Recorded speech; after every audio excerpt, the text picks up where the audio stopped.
I'm Tom Maloney. I'm the director of the Tanner Human Rights Center here at the University of Utah, and it's my privilege to welcome you to today's program, which is a part of a series that we're doing this year, Artists as Advocates, Women's Rights, and Human Rights. Every year, the Tanner Human Rights Center collaborates with faculty, other groups on campus, other groups in the local community to put on programming relating to human rights and conflict resolution. This is our 10th year of doing this programming, and we think we have a really exciting series of events this spring, beginning today. There will be 3 more events in this series. At the end of April, we'll be welcoming to campus the writer Alice Walker and the filmmaker Pratibha Parmar. One of those events will be in the Through the Lens series, which is organized by KUER and the Utah Film Center.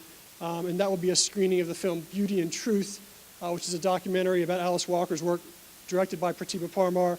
On April 20th, we'll be screening a second film by Pratibha Parmar, Warrior Marks, a film about female genital mutilation, and featuring interviews by Alice Walker of folks who have experienced that process, as well as folks who have participated in it.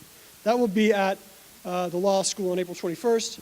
And then on the evening of April 21st, we will have a reading by Alice Walker of new poems from her new book. Those events, you can find out more about that at our website, www.humanrights.utah.edu. As always, I want to thank the Tanner family for their foundational support that they provide to the center, as well as our programming partners in this series, KUER, the Utah Film Center, and Amnesty International in particular for today's events, and also our financial partners in the College of Social and Behavioral Science, the Honors College, and the Tanner Humanities Center. And so today we're welcoming actor Nazanin Boniadi. Born in Iran and raised in London, Boniadi's acting credits include the television series Homeland and How I Met Your Mother, and the films Iron Man and The Next 3 Days, and the upcoming film Ben-Hur. She also serves as an Amnesty International Artist of Conscience, working to bring attention to the unjust imprisonment of youth, women, and prisoners of conscience in Iran, and to issues relating to women's rights throughout the world. Also joining us here on the panel is Tara Dement, Senior Director of the Identity and Discrimination Unit at Amnesty International USA. And also with us elsewhere in the audience is Tracy Kardash, Director of Development for the Southwest region of Amnesty International. Tracy's in the back. So lots of information at the back about Amnesty, about this work, and about our programming. So I encourage you to pick that up if you haven't yet. And with that, I welcome Tracy and Nazanine. Thank you, Tom. And thank you to the Tanner Center and for all of you for taking time out of your day to come hear Nazanine's story and her activism and why it's so important. So my name's Tara Dement, and I'm the Senior Director of the Identity and Discrimination Unit at Amnesty International USA. I'm based in DC, but I'm from the West, and I'm very happy to be back around mountains, so thank you for having me. So it's really a pleasure to be here, and what I want to do is set the stage about women's rights globally, which sort of gives you an example or a couple of examples of why the work of our artists of conscience like Nazanine are so important, and why your work and your education and interest in this is so important as well. So it's 2016, and one of the questions we often get is, like, why are we still talking about women's rights in 2016? When it seems like in many places we've come a really long way, and it seems like we've achieved quite a bit. But there's no place, not one place in the world in which women have gained equity and equality with men's achievements, with men's access to rights, on any spectrum. There is no place in which women are equal to men. And that's not a sort of cosmetic problem, like a problem only of the pay gap or only of the way we sort of think of women in terms of beauty standards or something. It actually has incredible consequences in the way that women access their rights and the way that women experience human rights abuses. And in human rights, in theory, women have always enjoyed the same rights as men. International human rights are for everybody. They are not just for men, right? And yet we know that women experience rights and rights violations differently than men. One of the things that binds women together across class and caste and nation and gender identity and their nation of origin or their language is that they will face discrimination and violence in their lifetime. 1 in 3 women, for example, globally will experience violence in her life. And this is a statistic that's remained pretty flat for a long time, despite a number of gains.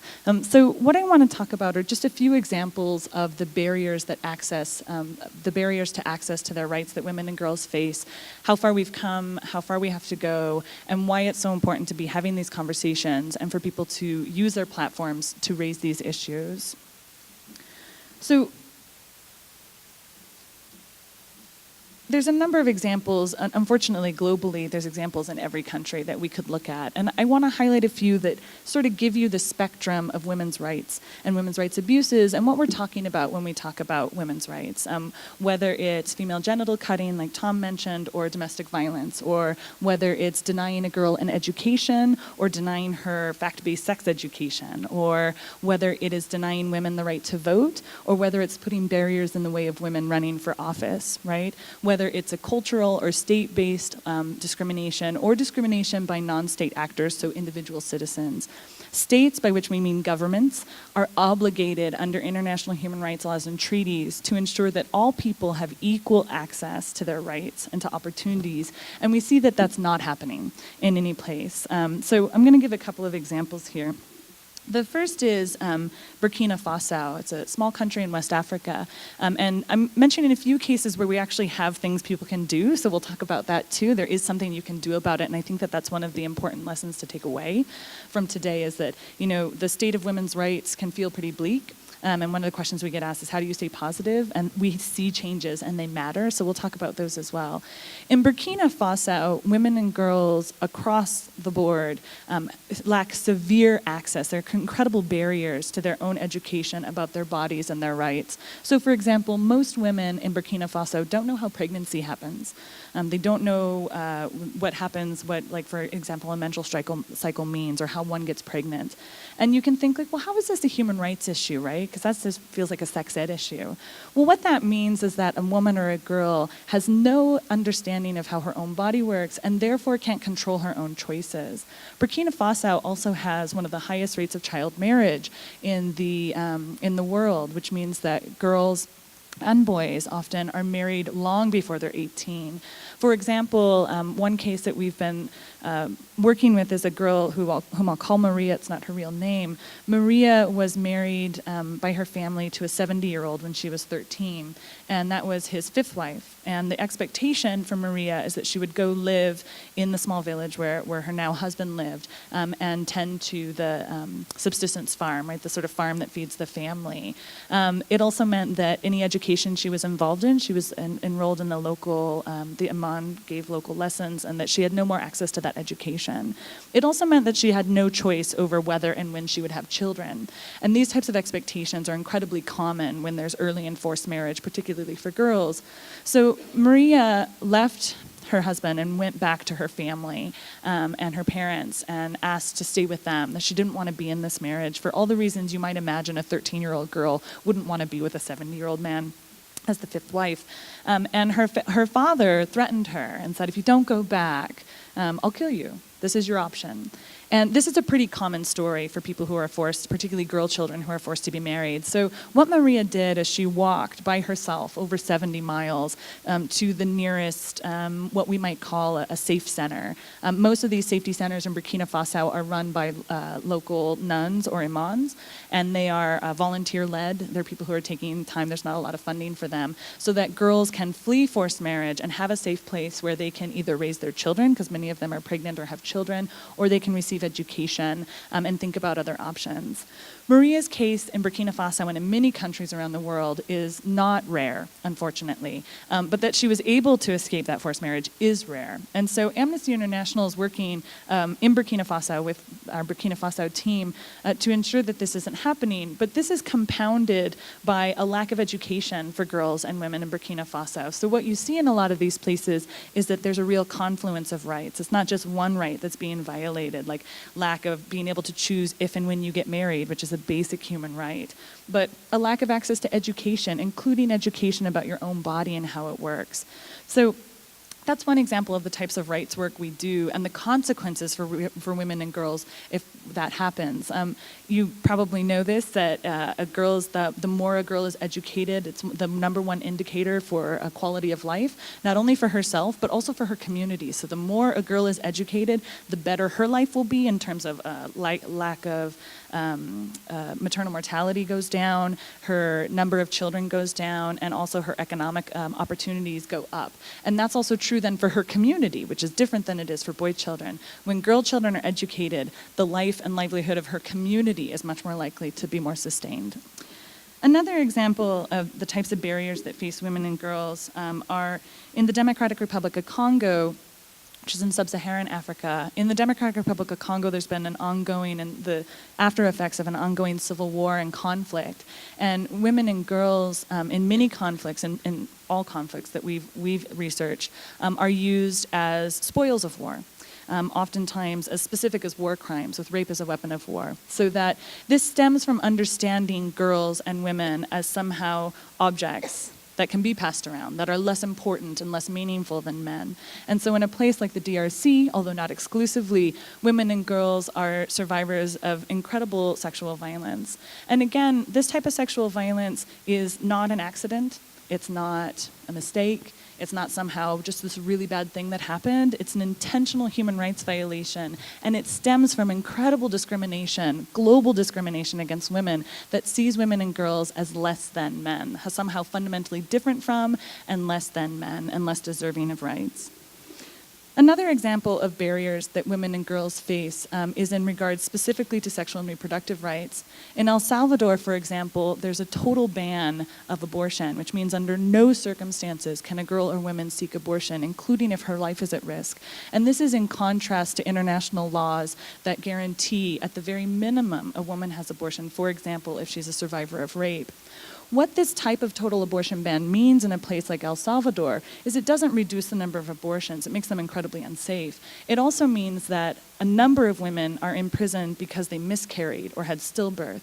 So women, because they lack bodily autonomy, because they lack this fundamental right, not only women who have had abortions, but who are suspected of having abortion, are in prison. So the case, for example, of Carmen, and we have an action you can take, that Carmen suffered a miscarriage at work and she passed out, and when she woke up she was chained to a hospital bed because doctors have to report any sort of suspicious miscarriage, otherwise they too will go to jail. So there are 15 women, there were 17, there are 15 women serving 50-year prison sentences in El Salvador because of natural stillbirth or miscarriage.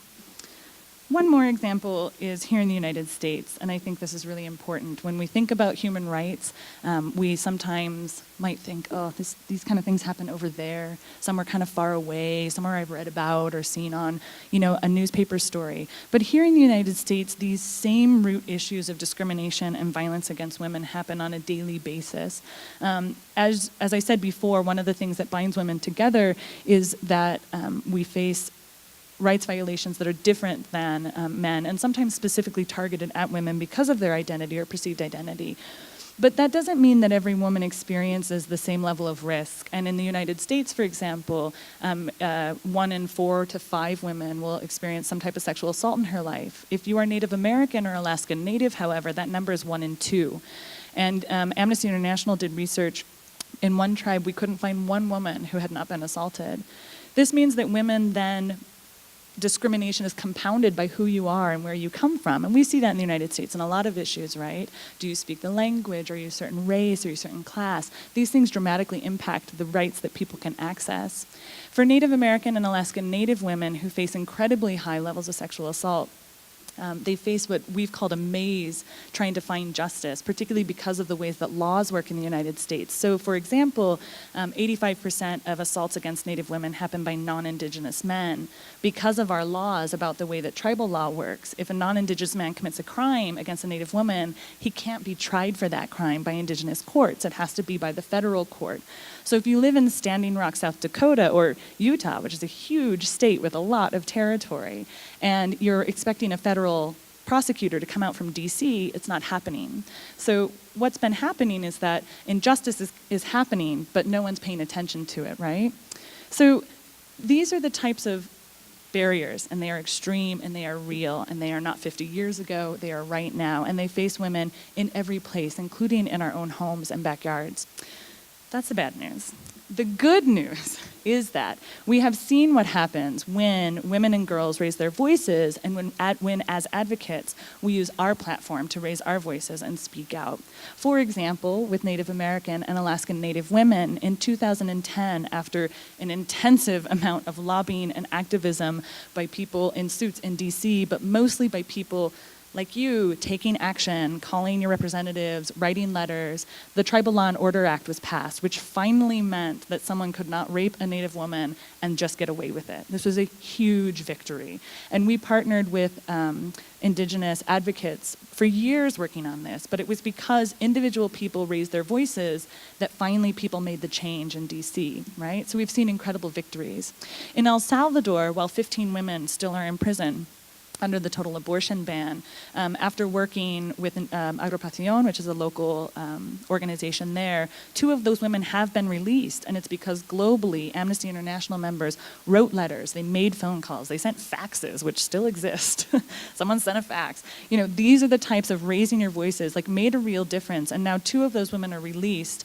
And it can feel like that's a battle that we can never win because there's still 15, but for those 2 women, they are no longer serving 50-year sentences. They are back with their families. Most of the women who are in prison, almost all of them have children and families. That makes a real difference. In the Democratic Republic of Congo, a woman by the name of Julienne Lessange has been leading, she started as a newspaper reporter, and she was going around talking about health issues, not related to human rights, she thought, health issues. But because of her reporting, and when she learned about the incredible violence that was happening against women in the DRC, she was able to lift this issue all the way to the UN. This is like a woman on a one of those little motor scooters, like going village to village, listening to women and girls tell their stories, and was able to have the UN and the DRC identify and label what was happening as a war crime. And now the trial systems are working, and there's justice coming, not fast enough, not enough, but it is coming. And in Burkina Faso, where I started, where women and girls are still at incredible risk, just last Tuesday, the government of Burkina Faso, because we've been really raising a stink about this issue, made a press release that they are raising the age of marriage to consenting adult age, as opposed to 13 and 16, which was the previous age for girls and then boys. They're raising that age raising the marriage age to 18. And they're instituting programs so that girls have opportunities, right? Because the law matters, but it's really the opportunities that matter most. That happened because people raised their voices. The Burkina government knew it was a problem, but no one was saying anything about it. And human rights, I said this earlier, is a lot like high school. No one wants to be unpopular, right? And so when you raise your voice and you call out on the government, when you use whatever platform you have, it makes a difference. And sometimes that difference isn't overnight, but oftentimes it happens. And it happens only because we take action. Your action and one of the real privileges of working with Nazanine is thinking about wherever you are, whatever platform you have, right? It can feel like, oh, you have to be president to make a difference. Wherever you are, your voice matters.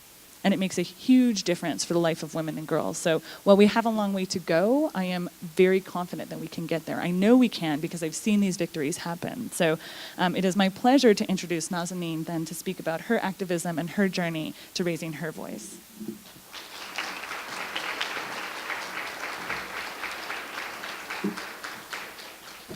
Good afternoon. Thank you for being here. I know that you have options of being other places, and that you chose to be here means a lot to me and to Amnesty. My name is Nazanine. I am an actress, but the role that I'm most proud of in my life is that of an activist. I was born at the height of the Iranian Revolution in Tehran, Iran, during a time where the rights of women were deteriorating at a rampant rate, and my parents didn't want to raise their daughter in a social, political, and religious climate that was growing increasingly oppressive toward women and girls. And so they moved to London, where I was raised with an emphasis on education. And I'll tell you how that ties into my activism later on. I remember being 5 years old and watching the BBC, and the news would come on, and the Iran and Iraq war would be reported on, and I would cry. I would cry my eyes out at the age of 5, and my parents looked at me like I am absolutely out of my mind insane, because they were like, what does a 5-year-old know about war and atrocity, and why do you feel bad about this? And I would look at my parents and say, I want to do something to help these people. Why is this happening in the world? And little did I know that at some point in my life, I would have the opportunity to make a difference in my own way. But I do believe that feeling of helplessness drove me to where I am today, because as the saying goes, if you feel helpless, help someone. That's the quickest way to get over it.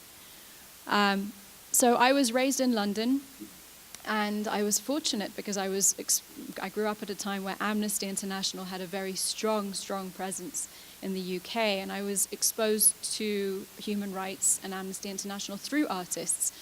Artists like comedians, this is way before your time, but comedians like Rowan Atkinson and John Cleese, and musicians like Bono and Sting.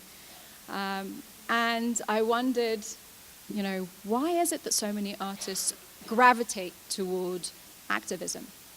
And when I became an actor, I realized it's because we rely on the freedom of expression so heavily in our work that it becomes this sort of innate, inherent reaction to want to fight for the disenfranchised. And when we see people's rights violated, it feels personal to us, because we don't want those rights taken away from us. I can't imagine living in a world where I can't do my job, which is just basically, portraying a character. And there are places in the world where you can't portray a character for various reasons, because that character isn't deemed right, politically correct, or okay by the government. There are filmmakers in Iran who are imprisoned simply for making a film with a message that the government doesn't agree with. There is a specific actress who is imprisoned because she appeared in a film without a headscarf. And so that, to me, is the primary reason why I see this synergy between arts and activism. In 2006, I learned about a statistic. A survey was done by the McCormick Tribune Freedom Museum. And before I tell you about the statistic, I want to ask you a question. And I want you to raise your hands, and please be honest, because I may call on you to actually answer the question. But how many of you, please raise your hands if you can name the 5 freedoms granted under the First Amendment to the US Constitution.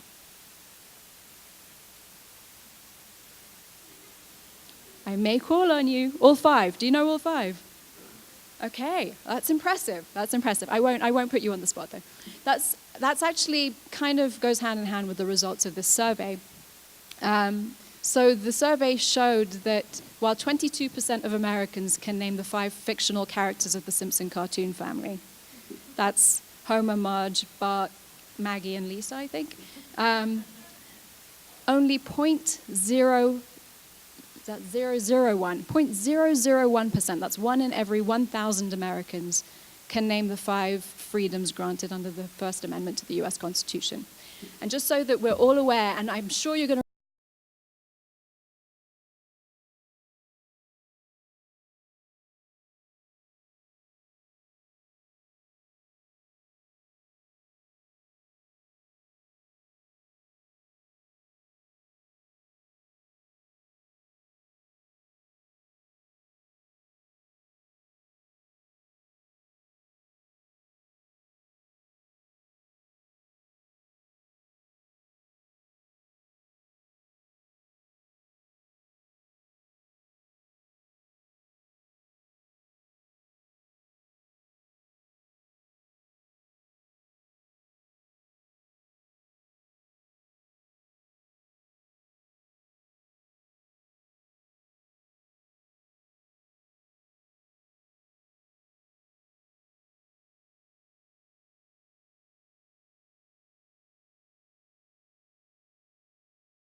best teaching moment of all time. It's when I was like, mic check, I'm out.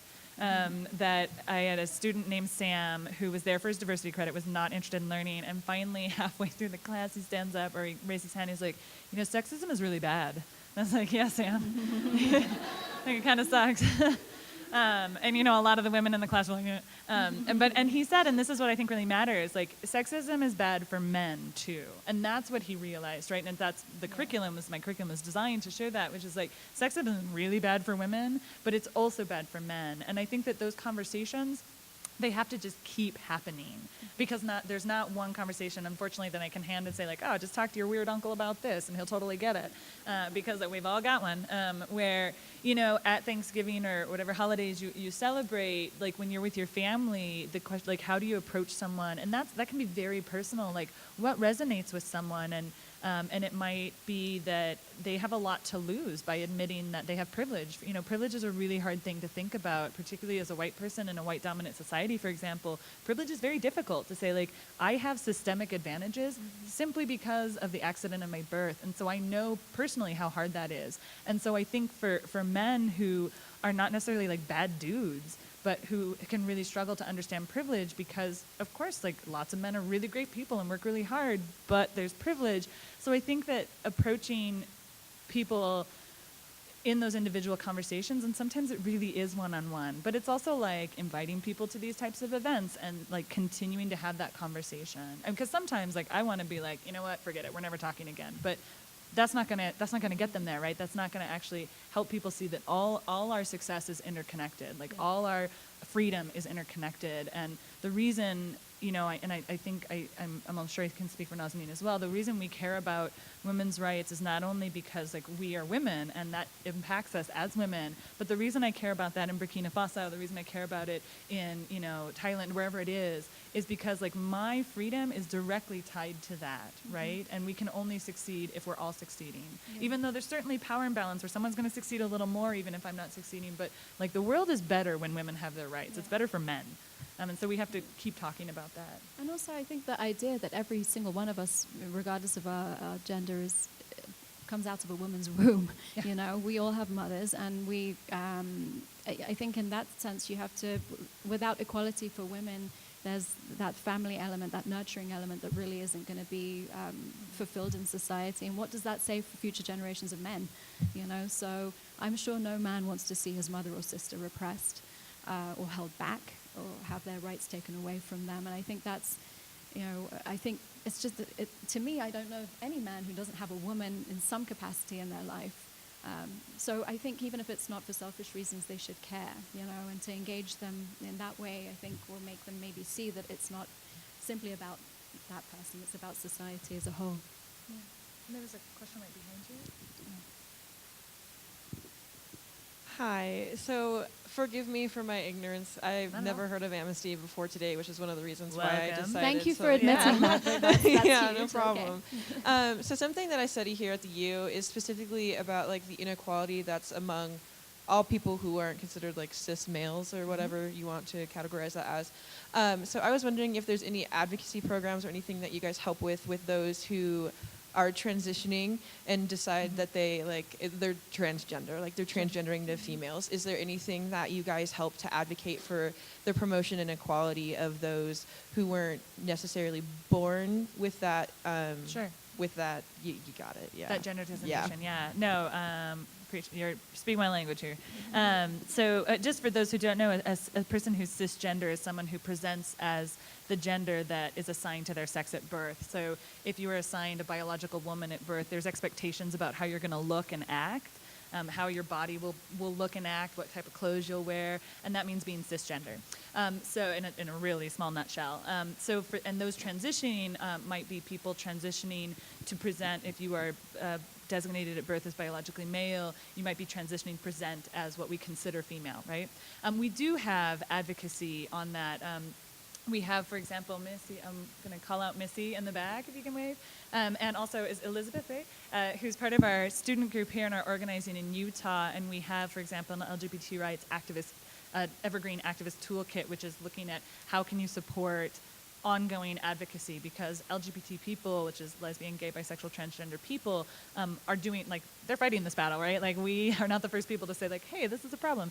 And so how can we better support that work? I don't know if there's an LGBT rights group on campus, but if there's not, you should start one. If there is, you should be there and talking in those stories. So we don't have specific legal advocacy for trans rights, but we are really concerned about and are working towards what are sometimes called religious freedom bills, which are trans discrimination bills, which is disallowing someone to enter into a bathroom because they aren't committed to the biological sex they're assigned at birth. And for those of you who haven't taken gender studies, and you definitely will be after this because it's so important, biological sex is made up of 4 categories, which is your chromosomes, your gonads, your hormones, and your genitalia. It's not just your genitalia.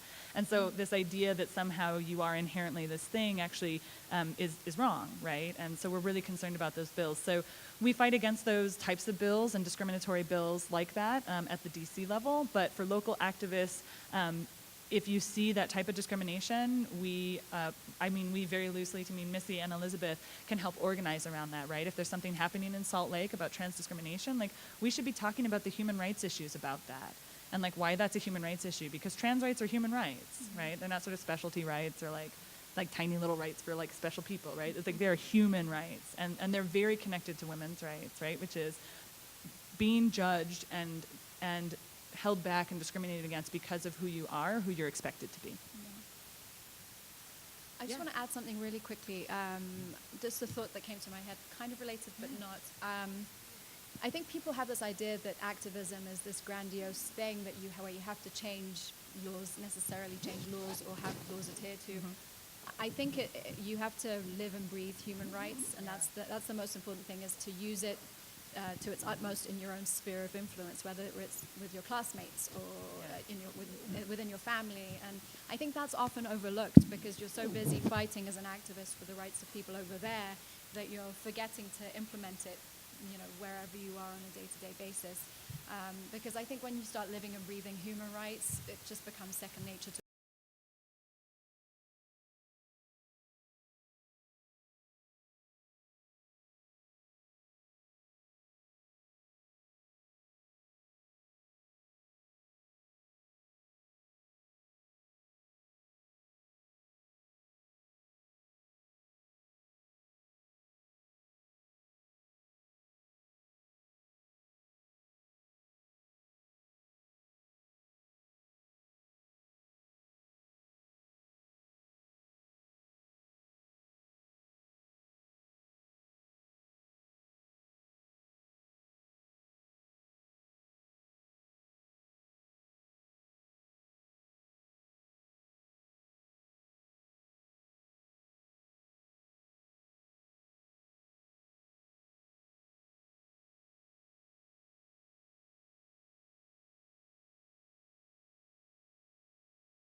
make sure that you are protected by the police instead of persecuted, right? There's lots of those types of resources, and they just depend sort of on the specific resource. For child marriage specifically, Girls Not Brides is the website that is the major global coalition we belong to that has actual like pamphlets, like what to do if you see this happening, or it's happening to you, or you know it's happening.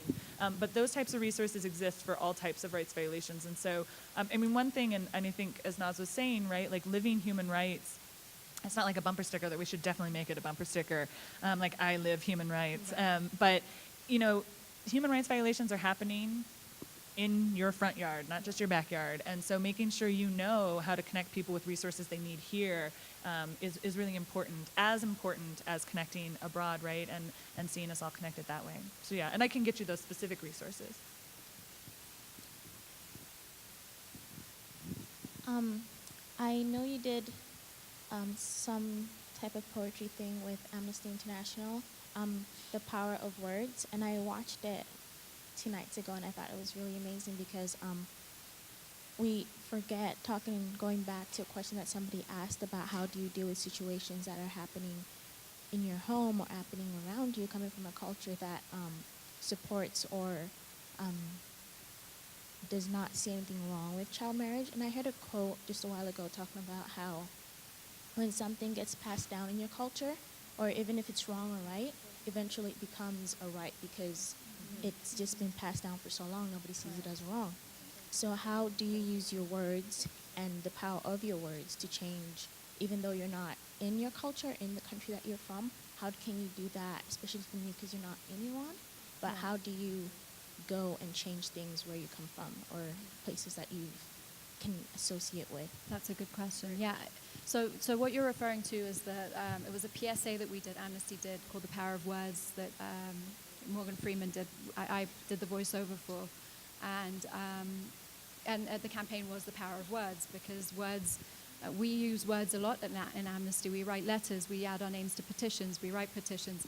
And the effect that has is, even though we think that they're just words and they're written words and they're verbal, spoken words, they do reach people. I haven't been to Iran in many, over 20 years. However, the most followers I have on my Facebook page are inside Iran. Oh, really? Yeah. And that's 222,000. So you can imagine the number of people I'm reaching is significantly, I think 80% of those people are in Tehran. So, we know we're reaching people. And those words are impacting people because they're writing me messages on Facebook saying, and I'm not known there, I am known as an actor there, but I'm primarily known as an activist. And that's what's surprising, is the youth are hungry for that. They want someone to speak for them. They want somebody to be their voice. And it showed me that just how powerful words are. Because people are listening, they want you to echo their, our job as activists is to be a voice for the voiceless. And, there are a lot of voiceless people in the world. And that's why the word is so important, because we are echoing their message to people who can make a difference. Yeah. I think we're just about time, so I don't want to sound like a super old person, but social media means that your voice matters so much more than it did when I was a kid. Like before the internet, which is a time I vividly remember, that your voice can be amplified in ways that we could only have dreamed of pre-internet, and it really matters. And I think one thing I'd say as we're wrapping here is that your individual voice sitting here in a chair in Utah matters, and it makes a difference. Yeah. And that's not something we say and don't mean. I say this because I have seen it happen, and it is real, and that's how Amnesty works, and that's how Amnesty makes the difference. That's how we look to change laws and culture, right? That we work in communities across the world. You work in your own community here in Utah. Activists work in their own communities in Ouagadougou, wherever it is. And so, our hope is that you can see that the type of power that comes from raising your voice wherever that platform is, and you do that in whatever conversations that is, whether it's privately, whether it's publicly, whether it's getting involved with an organization that supports people of different identities, whatever that is, that you use your voice. And we have opportunities at that back table to raise your voice in a very analog way, which is to write a letter for human rights. But even if you're writing, what is that crazy thing? That even using your social media to tweet at world leaders. I mean, the example I'll give is, unfortunately, a few days ago, a human rights defender was killed in Honduras, and the government has not been responding in the way that's conducive to human rights law. And so it's been really difficult to get a hold of them on the phone, but the president's Twitter is blowing up, and the government has now responded because there was such an influx just of people being what is going, you need to respond, right? So these tools that we have, raising your voice by letter, being part of a club, raising your voice in your communities, in your families, on Twitter, on Facebook, it matters, and it really makes a difference. So our hope is, right, that you do raise your voice, because that, the words matter, and they can matter. That individual word matters because it joins with my words, which joins with Naz's words, which joins then with the words of 220,000 people listening on the other end, right? So that's our hope, is that you do take that away and really do raise your own voice. I personally have 18 Twitter followers, so I will. Those 18 bring them all people along. matter. And I bet you they're not in Tehran. Yeah. None of them are in Toronto, as it turns out. Yes. But also, speaking of sort of local organizing, I want to ask Missy and Elizabeth who are local organizers for Amnesty, just to come up and so we can see your face and say hello, and then we'll wrap up.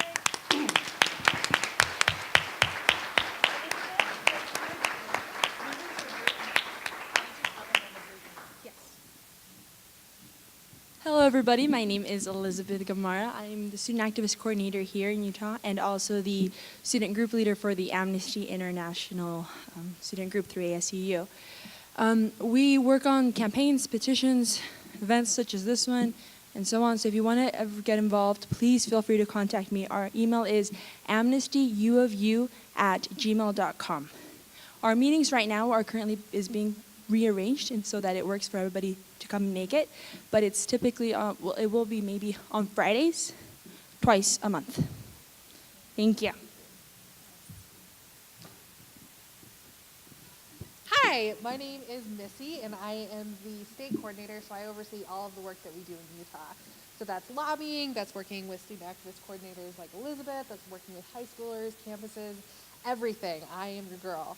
So if you're not a student and you really want to do some activism, you can join our local group. You can work on specific campaigns. If you want to do like a really awesome project, come talk to me, and really we can make anything happen. We also have a ton of resources if you're not like interested in working directly with Amnesty on campus or locally, and you're doing your own thing. We can support you with a ton of work and a ton of resources.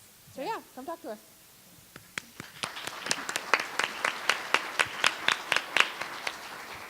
So thanks again, everyone, for coming out. There's information about Amnesty in the back. There's information about the Tanner Human Rights Center. I encourage you to come to our events in April. That schedule is in the back. And please join me one last time in thanking our guests today.